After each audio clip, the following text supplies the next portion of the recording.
Welcome back to Clockwise Crypto, where we help you move forward towards financial freedom with crypto assets. I'm going to go right to it. Biden nominates former Ripple advisor Barr as top U.S. Fed regulator. Now, this is a double-edged sword to me.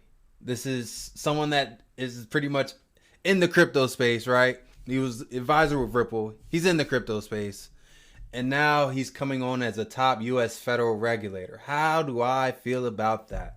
Let's go into this article and we will dive into it. So President Joe Biden named former crypto industry advisor Michael Barr as his latest pick for Federal Reserve post, that arguably the most powerful financial regulator job in the U.S.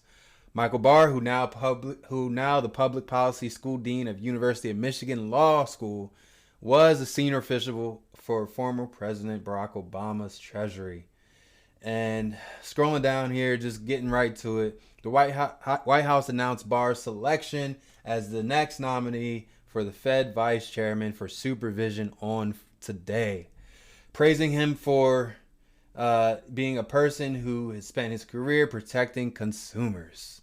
Now, with that being said, remember this. This is the same people who, make sure that you have to be an accredited investor to invest. This means that, how I look at it is accredited investor, meaning you already got to be rich in order to risk your money to get more rich, right? So it's preventing people, this accreditation thing, it prevents people from taking large risks for high gain. That's what it is. So they're saying that, you need to be an accredited investor to invest in this product, right? Security, aka whatever, right? So if you have $100, you're not at the ball table. You need at least $250K liquid to invest. Meaning, so if you're in you're in poverty, right? You don't have $1,000, but even there, maybe you shouldn't be investing. You have $1,000. It's not financial advice, but whatever. But either way, let's say you only have 10 grand. You want to invest that $1,000, 10%, right? You want to invest 10% with an opportunity to turn that $1,000 to 20 grand. Okay. So with the way it's set up right now, that will not be possible because they're trying to protect consumers. That's what that kind of stands out to me. This is, he spent his career protecting consumers. Did you? If anything, you spent your career making sure that consumers don't take risks, that, they're no longer in need of the government to make their own decision. That's how I feel about it. This is crazy. So the official announcement didn't mention Barr's background with the financial industry, which also included a stint in the fintech platform Lending Club. Barr was hired in 2015 on the board of Ripple Labs, when he said he thought the innovation of payments can make the financial system safer, reduce costs, improve access and efficiency to consumers and business alike. That's great. Like I said, Ripple has its place. But just remember that the government does not want you to no longer have to rely on them. And that's just my opinion. But, we talk when it said spend his career protecting consumers, I mean, let people put their money up. If they want to put their money up in an invest, it's cause and effect. If you have $10,000, right, and you want to put up $1,000 in a high risk investment, but you believe in it, it could be high risk, but you believe in it, you should have the freedom to put up that money. You should have the freedom to invest your money wherever you want, no matter how much you have, no matter if you're accredited or not, no matter if you have a net worth of $250 or more. So just think about this. This is something that, I don't know. So we'll keep going. Sorry, I went off. We keep going. In the evenly divided Senate, Republicans have campaigned vigorously against some of Biden's regulatory nominations, leaving Barr's eventual confirmation in some question. Though he previously won bipartisan support in the chamber, he could be on a more difficult road this time.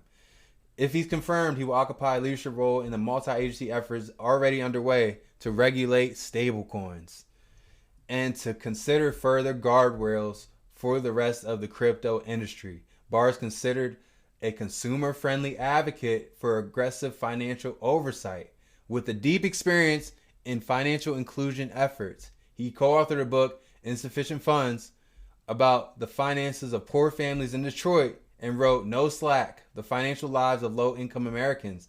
The Treasury veteran also helped craft some of the Dodd-Frank Act that established the vice chairman role that Barr is seeking.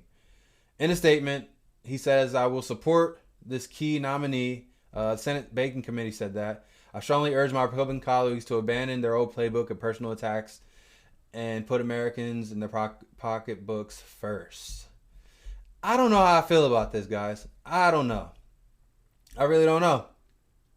I think he was a Ripple Labs advisor for the, they brought him on as a way to build relationships. I do not know if this is good, guys. I don't know. When you talk about protecting consumers, that doesn't, I just don't think that the government has our best interests at heart. I don't think the government wants, he says he wrote the book about low income Americans in Detroit. I'm going to have to dive deeper into this. I just don't think that the government, I'm not speaking for him. I'm just speaking for the government agency he's going for.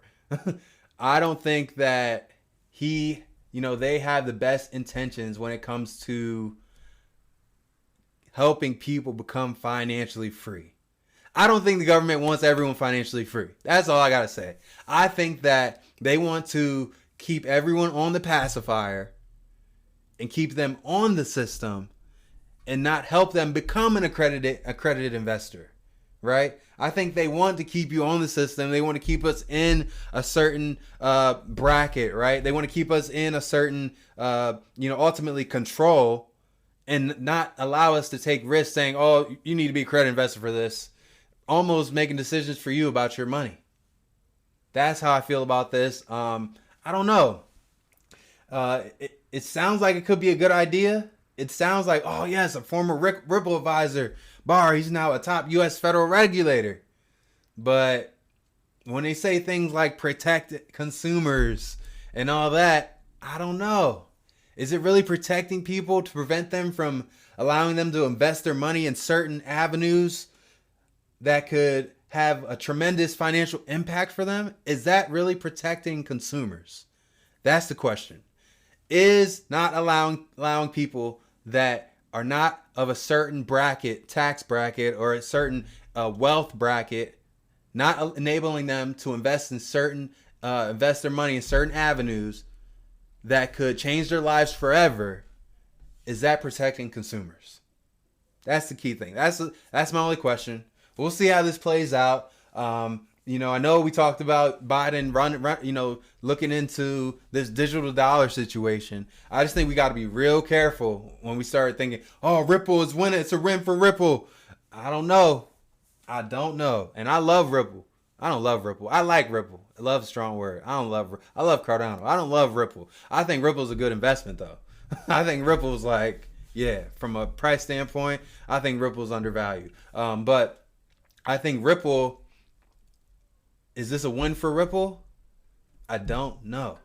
He's a former Ripple advisor. He's not a current Ripple advisor.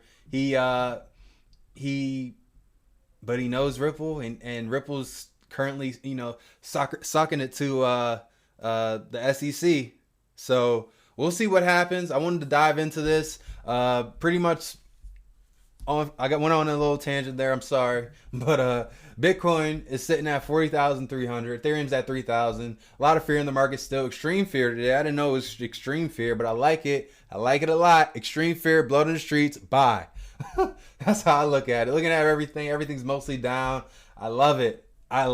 Give people opportunity to take better positions. That's what I love. Take better positions in the marketplace, and that's what I'm all for. So because when it's too late, it's too late. And everyone says, oh, it's never too late. There's going to be a point in time where it's too late. Like, you don't want to, you don't want to get in where, you know, 6-figure prices are like normal. You know, the average price for a solid project starts at like $500, right? So, you know, I think everything's on sale right now still. Looking at Bitcoin here, we'll see what the next week, this week candle's about to close. And it's looking like it's going to close bearish, and it might break this trend line we have right here. If you go on the daily time frame, you can see it a little bit better. Respecting our trend line almost perfectly. Perfect technicals. But we look like we could break. We see the EMAs are spread across. The red is on top of the blue. Something to look at, something to pay attention to. We're ready for next week to see what's going to happen. And like I said, I'm all for extreme fear.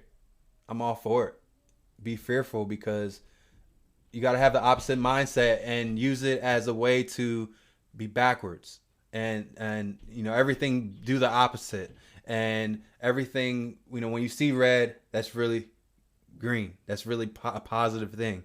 So take a look at this. Take a look at everything. Do your own research. And that's kind of, just wanted to make a quick video about this. It's pretty crazy. But hope you guys got some value out of the video. Please like, subscribe. It helps us with the channel. Comment your thoughts, and I'll see you soon.